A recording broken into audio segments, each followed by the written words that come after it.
इस वीडियो को पूरा जरूर देखना। साउंड माना जाता है कि जो साउंड एनर्जी है वो कभी भी खत्म नहीं होती। 1860s में जब से माइक्रोफोन इन्वेंट हुआ है तब से इंसान के पास साउंड को कैप्चर करने की टेक्नोलॉजी आ गई है। जब से साउंड कैप्चर करने की टेक्नोलॉजी इंसान के पास आई है तब से हम अनगिनत साउंड ऑडियो फाइल्स को रिकॉर्ड किए हैं, लेकिन उनमें से कुछ ऐसे ऑडियोज हैं जिसका आंसर किसी के पास नहीं है कि उसका एग्जैक्टली मतलब क्या है। 1960s के समय स्पेस वॉर शुरू हो गई थी, यानी कौन जल्दी चांद पर या फिर स्पेस में जाएगा। मेनली अमेरिका और रशिया इसमें लगे हुए थे, और जिस तरह आज के समय पर इंक्रिप्शन और बाकी चीजें अवेलेबल है, उस टाइम वैसा कुछ भी नहीं था, क्योंकि वो ओपन फ्रीक्वेंसी के थ्रू हो रही थी जिसको कोई भी रीड कर सकता है उस समय के टेक्नोलॉजी के हिसाब से। वैसे आजकल सारी कम्युनिकेशन इंक्रिप्टेड होती है, कोई भी मिडिल मैन उसको नहीं पढ़ सकता। तो उस टाइम जो अमेरिका के साथ थे वो रशिया का पढ़ते थे कि वो क्या क्या कर रहे हैं। तो उस टाइम बहुत सारे लोग जो हैं वो घर में ही अपना सिंपल रेडियो इक्विपमेंट लगाकर सुनते थे कि क्या हो रहा है दोनों देशों के रेडियो फ्रीक्वेंसीज में, क्या कौन कहाँ क्या मिशन कर रहा है। और जैसे कि मैंने आपको बताया है, आपको ऐसा लगता है कि जो मिशंस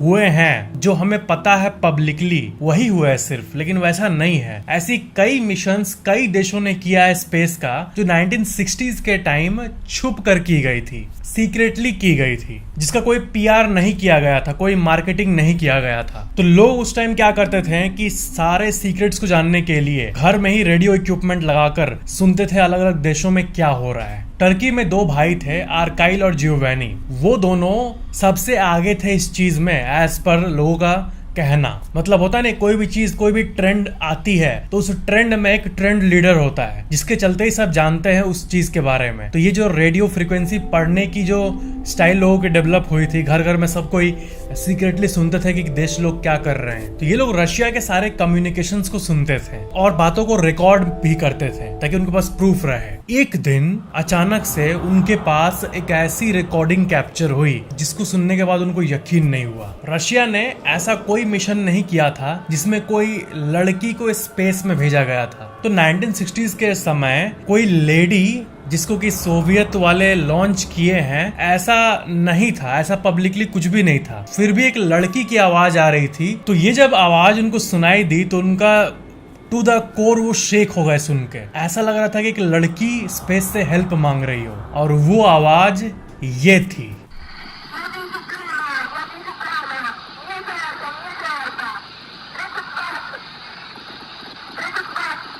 वो लड़की रशियन में बात कर रही थी, ये रशियन लैंग्वेज है। जब आप इसको ट्रांसलेट करोगे तो ये लाइंस लिख लेगी कि I feel hot, I can see a flame, I am going to crash, yes yes I will री एंटर।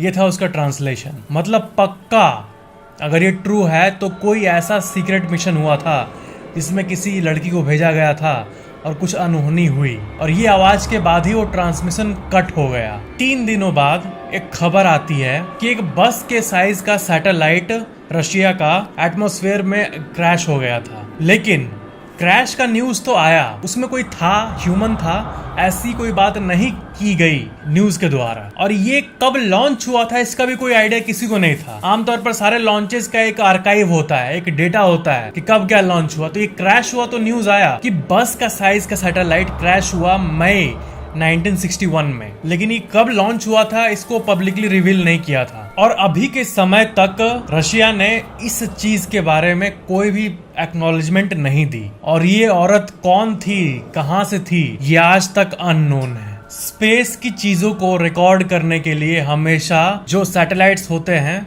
उसको सज्ज किया जाता है, यानी उसमें ऐसी कैपेबिलिटी रहती है कि वो किसी भी ऑडियो वेव्स को रिकॉर्ड कर सके।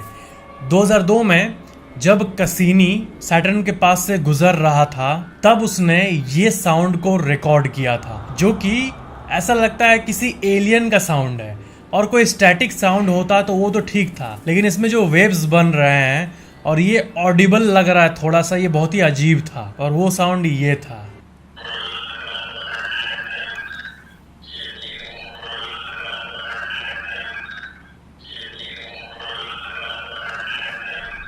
नेक्स्ट, अगर मैं आपसे पूछूं कि आपका दिमाग जो है वो कब फुल्ली डेवलप होता है। तो बहुत लोगों का ये मानना है नॉर्मली कि जब हम एडल्ट हो जाते हैं तब जो हमारा दिमाग है वो फुल्ली डेवलप हो जाता है, यानी 18 साल में। लेकिन ये ट्रू नहीं है। और बहुत लोग ये मानते हैं कि टीनेज खत्म होने के बाद, यानी 18, 19, 20 खत्म होने के बाद 21 जब आता है तब फुल्ली डेवलप होता है। लेकिन नहीं, इंसान का जो प्री फ्रंटल कॉर्टेक्स है वो 25 साल के एज के पहले फुल्ली डेवलप नहीं होता है। रिसर्चर्स में ये पाया गया है। इसका मतलब 25 साल से कम वाला व्यक्ति, उनको टेक्निकली आप मैच्योर नहीं कह सकते हो, क्योंकि उनका जो प्री फ्रंटल कॉर्टेक्स है जो कि थॉट्स, एक्शंस, इन चीजों को कंट्रोल करता है, वही डेवलप नहीं हुआ होता है। रीजनिंग, रैशनल डिसीजन मेकिंग और इम्पल्स कंट्रोल, इन सब चीजों के लिए ये प्री फ्रंटल कॉर्टेक्स रिस्पॉन्सिबल होता है। यानी किसी भी सिचुएशन में दो चीजें हैं तो आपको क्या करना है, ये जो डिसीजन मेकिंग है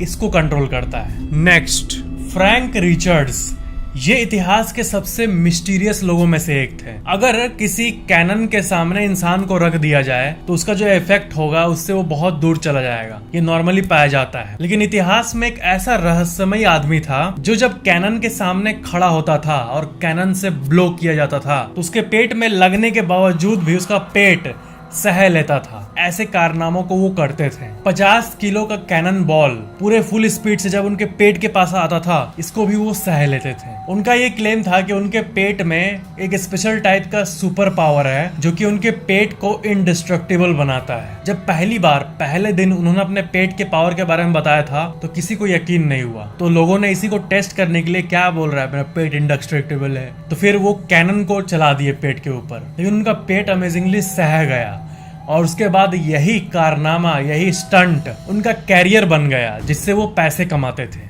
नेक्स्ट, हमारे दुनिया में पॉल्यूशन एक बहुत ही मेजर प्रॉब्लम है। इसको सॉल्व करने के लिए विश्व भर की अलग अलग देश अलग अलग कारनामों को करती है। लेकिन चाइना ने एक ऐसा प्लान बनाया है जो कि वर्ल्ड में सबसे यूनिक प्लान्स में से एक है। उन्होंने कुछ ऐसा शहर बनाने का प्लान किया है, एक ऐसा शहर जिसमें चारों तरफ पेड़ ही पेड़ होंगे। एक ऐसा फ्यूचरिस्टिक शहर जो फ्यूचरिस्टिक तो लुक वाइज होगा ही, लेकिन साथ में पेड़ पौधे भी होंगे। इस शहर में अलग अलग तरह के पेड़, मिलियंस ऑफ पेड़ रहेंगे और ये फ्यूचरिस्टिक और नेचुरल का एक कॉम्बिनेशन होगा। और माना जा रहा है कि अगर पूरी दुनिया को ऐसा अगर बना दिया जाए तो जितने भी प्रॉब्लम्स है, ग्लोबल वार्मिंग, क्लाइमेट चेंज, जो कि पेड़ों के एडिक्वेट अमाउंट में ना होने से हो रहा है, वो कम हो जाएगी। और सब चीज आपस में कनेक्टेड है एक्चुअली में। तो अगर पेड़ सही होंगे तो हवा सही मिलेगी, हवा सही मिलेगी तो लोगों का जो हेल्थ है वो जनरली अच्छा रहेगा। तो इससे पूरी दुनिया ही बेनिफिट कर पाएगी। तो चाइना ने इसी चीज पे कदम रख दिया है। नेक्स्ट,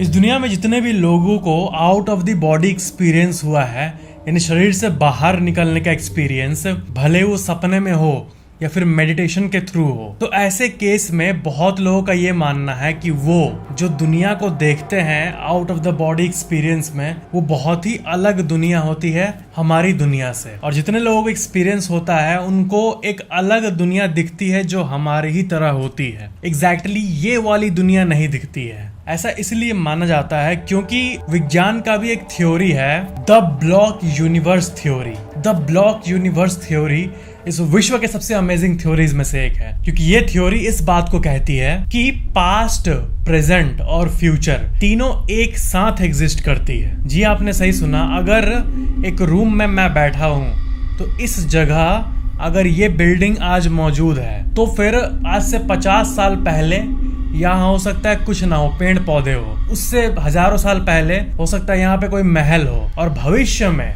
इस जगह पर हो सकता है नेक्स्ट 100-200 साल तक ये बिल्डिंग रहे, उसके बाद फिर जंगल रहे किसी न किसी कारण के चलते, उसके बाद 1000 साल बाद कुछ और रहे इसी जगह पर। तो ये जो अलग अलग सीन्स है ये वक्त से डिवाइड होती है। तो इस ब्लॉक यूनिवर्स थ्योरी जो है, इसके हिसाब से जो जंगल है और जो भविष्य में जो यहाँ होने वाला और ये रूम, तीनों साइमल्टेनियसली ही एग्जिस्ट करते हैं एक साथ, और वो अलग अलग डायमेंशंस की तरह होते हैं। मतलब बहुत कॉम्प्लेक्स थ्योरी है, लेकिन अगर ऐसे बताऊं आपको तो हर एक सेकंड, इस जगह का हर एक सेकंड जो बीत रहा है वो अलग अलग इंडिविजुअली एक ही साथ इसी टाइम पर एग्जिस्ट करता है, और बस हम एक्सेस नहीं कर पाते।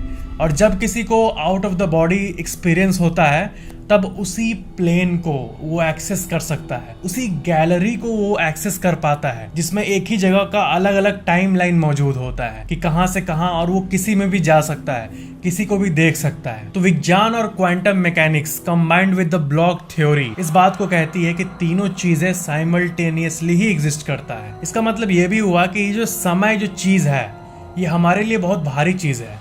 अगर मैं आपको बोलूं आज से 1 साल बाद आप घर के बाहर निकल पाओगे, आपको घर के अंदर ही रहना है, तो आपको घुटन क्यों होने लगेगी? क्योंकि आपका ब्रेन परसीव करता है इस बात को कि 1 साल इतना समय होता है, कितना लंबा लगता है। लेकिन वो टाइम एक्चुअली में इस यूनिवर्स के लिए कुछ भी नहीं है। यूनिवर्स के लिए ये टाइम मैटर नहीं करता है। तीनों पास्ट, प्रेजेंट और फ्यूचर तीनों एक ही साथ एग्जिस्ट करते हैं। अगर आपको 1 साल ज्यादा समय लग रहा है तो मैं आपका आंख बंद करके आपको ब्लैक होल के सामने बैठ जाऊंगा, ठीक है? फिर मैं आपको बोलूंगा कि सुनो, अब हम ब्लैक होल के सामने हैं, आपको जो 1 साल बाद घर से निकलने की बात की गई थी ये मैं आपको 5 मिनट में ही ये करा देता हूँ। तो फिर आप बोलोगे अच्छा 5 मिनट, फिर 5 मिनट बैठोगे, आंख बंद करके पानी वानी पियोगे, फिर मैं आपको धरती पे वापस लाऊंगा इसी रूम में। तो आप देखोगे कि 5 मिनट बाद ही गूगल में सर्च करोगे विच ईयर इट इज, 2024 आएगा, अगला साल। जी हाँ, आप डायरेक्टली अगले साल में पहुंच गए होंगे। क्यों? क्योंकि आप ब्लैक होल के सामने थे जहां का स्पेस बेंट रहता है और वहां पर समय धीरे चलता है। तो आपके लिए 5 मिनट धरती के लिए 1 साल के बराबर होगा। ये कितनी अजीब बात है। मतलब धरती के लोग तो नॉर्मल काम कर रहे होंगे, ऑफिस जा रहे होंगे, स्कूल जा रहे होंगे, घर आ रहे होंगे, 1 साल अपना जीवन का बिता दिए होंगे। लेकिन क्योंकि आप ब्लैक होल के सामने थे, आपका बॉडी का सेल धीरे धीरे एज करेगा, आपका जो समय है वो स्लो होगा। और आपके लिए 5 मिनट, आपका दिमाग जो 5 मिनट में, 5 मिनट आपको बोलूं तो कितना देर होता है? 5 मिनट, 5 मिनट में आप एक वीडियो देख के खत्म कर देते हो। इतनी ही देर में 1 साल धरती पे खत्म हो जाएगा। तो हमारा जो यूनिवर्स का नेचर है वो बहुत ही वियर्ड है, कुछ भी सिंपल नहीं है। और क्वांटम मैकेनिक्स जो है वो इसी बात को हमें बताती है कि इस यूनिवर्स का रियलिटी क्या है। आपको सही में अजीब नहीं लगता कि ये दुनिया एग्जिस्ट करती है? मतलब आप और हम हैं इस अनंत से खालीपन जिसका नाम है स्पेस, उसमें एक छोटा सा धरती जिस पे जीवन चल रहा है। तो ये बहुत वियर्ड लगेगा अगर आप इस चीज को डीपली देखोगे। तो आप इस बड़े से गैलेक्सी मिल्की वे के, छोटे से सौर मंडल के, छोटे से एक प्लैनेट के ऊपर, छोटे से एक घर में एक छोटे से आप बैठे हुए हो। तो क्या है आपका साइज इस यूनिवर्स के साइज के मामले में? कुछ भी नहीं है। तो ये चीज सही में फैसिनेटिंग है कि इस यूनिवर्स का जो स्केल है वो कितना बड़ा होता है बड़े के मामले में। और अगर माइक्रोस्कोपिक चीजों के अंदर घुसे तो इसके अंदर भी एक असीमित ब्रह्मांड है। यूनिवर्स बहुत ही वियर्ड सी चीज है और विज्ञान पूरी तरह से कभी भी इसको नहीं जान सकता। इसलिए बहुत लोग एक्सपीरियंस करते हैं एस्ट्रल ट्रैवल, मेडिटेशन में वो फ्रीज हो जाते हैं, उनको यूनियन फील होता है। कई मेडिटेशन एक्सपीरियंसेस को आप सुनोगे तो वो ये कहते हैं कि ये ब्रह्मांड एक्चुअली में एक सपना है, एक सपना। अब ये ब्रह्मांड एक सपना है, ये सुनने में बहुत अजीब लग रहा होगा, लेकिन जो लोग एनलाइटनमेंट एक्सपीरियंस किए हैं उनकी माने तो ये ब्रह्मांड एक्चुअल नहीं है। एक्चुअल में सिर्फ एक चीज मौजूद है, वन। ये ऐसा कॉन्सेप्ट है जो समझाया ही नहीं जा सकता। एक चीज मौजूद है और वो वननेस ही बटा हुआ है अलग अलग चीजों के रूप में। ये पूरा ब्रह्मांड एक है असल में, और वो अलग अलग मल्टी रूप में एग्जिस्ट करता है अपने ही एंटरटेनमेंट के लिए। और यही सब चीजें क्वांटम मैकेनिक्स में भी पता चल रही है अभी के समय। नेक्स्ट, क्या आपको पता है कि राइस के 1,20,000 से भी ज्यादा वैरायटी एग्जिस्ट करते हैं हमारे यूनिवर्स बोलते बोलते यूनिवर्स का आदत हो गया। 1,20,000 से ज्यादा वैरायटी चावल के एग्जिस्ट करते हैं हमारे दुनिया में, जिसमें से हम कुछ 50-100 के बारे में ही नॉर्मली जानते हैं। Next, hippopotamus. ये जीव आपको बाहर से कुछ ऐसे दिखेंगे, पूरे मोटे, बल्कि, हैवी, ये ऊपर से थुलथुल दिखते हैं, लेकिन इसका अंदर का अगर आप मसल देखोगे तो आपको ये पता चलेगा कि ये एक्चुअली में मस्कुलर होते हैं। ये अंदर से काफी स्ट्रॉन्ग होते हैं। इनका मसल का शेप देखोगे तो ऐसा कुछ आपको दिखेगा। नेक्स्ट, क्या आपको पता है कि BMW का जो हेडक्वार्टर्स है वो कुछ ऐसा नजर आता है। इसका डिजाइन काफी यूनिक है। जो एप्पल का हेडक्वार्टर है वो कुछ ऐसा नजर आता है। फरारी का एक म्यूजियम मौजूद है दुबई में और वो कुछ ऐसा नजर आता है। नेक्स्ट, क्या वो पता है कि सबसे पहले जब धरती बनी थी तब धरती कुछ ऐसी दिखती थी। फॉर्मेशन के इमीडिएटली बाद धरती बहुत ही ज्यादा गर्म थी और उसमें ना वाटर था ना लैंड था प्रॉपर जिसमें कोई जीव पनप सके। उसके बाद धीरे धीरे कूलिंग हुई और वाटर H2O का फॉर्मेशन हुआ। फिर जब धीरे धीरे लैंड बना तब भी 70% ऑफ द ज्यादा एरिया पानी से भरा हुआ था, लेकिन जो लैंड बना वो कुछ ऐसा दिखता था। सारे कॉन्टिनेंट्स एक साथ थे और इस मैप में आप देख सकते हो कि कौन सा कॉन्टिनेंट कहाँ पे था। यह है पैंगिया का मैप, आज से मिलियंस ऑफ साल पहले जब लैंड जस्ट फॉर्म्ड ही हुआ था। इसमें आप देख सकते हो कि रशिया, यूएसए, इंडिया यहाँ पर है। तो इंडिया असल में यहाँ पर था और चाइना कितना दूर मौजूद था और बाद में इंडिया ऊपर आकर चाइना से अटैच हो गया। इसका मतलब मान लो उस टाइम जो दिल्ली था इंडिया का वो इस जगह होगा सेंटर में। तो ये मूव करते करते कितनी दूर आ गया अर्थ के मैप पे। इक्वेटर के नीचे मौजूद था इंडिया, यानी उस टाइम बहुत ही कोल्ड रीजन हुआ करता होगा और बाद में यही ऊपर आ गया। नेक्स्ट, क्या आपको पता है कि जितने भी हमें नेगेटिव थॉट्स आते हैं उसमें से 70% कभी होते ही नहीं है। यानी जिन लोगों का ओवर थिंकिंग होता है माइंड में बहुत, वो लोग जो भी थिंक करते हैं उसमें से 70% कभी होता ही नहीं है। यानी ओवर थिंकिंग एक ऐसी प्रॉब्लम है जो कि हमारे विश्व में बहुत ज्यादा मात्रा में मौजूद है। जितना हम सोचते हैं उससे कहीं ज्यादा। ऑलमोस्ट हर दूसरा आदमी ओवर थिंकिंग करता है बहुत सारी चीजों को लेकर। तो ये थे आज के फैक्ट्स। वीडियो को लाइक जरूर करना और चैनल को सब्सक्राइब करके बेल आइकन जरूर ऑन कर लेना।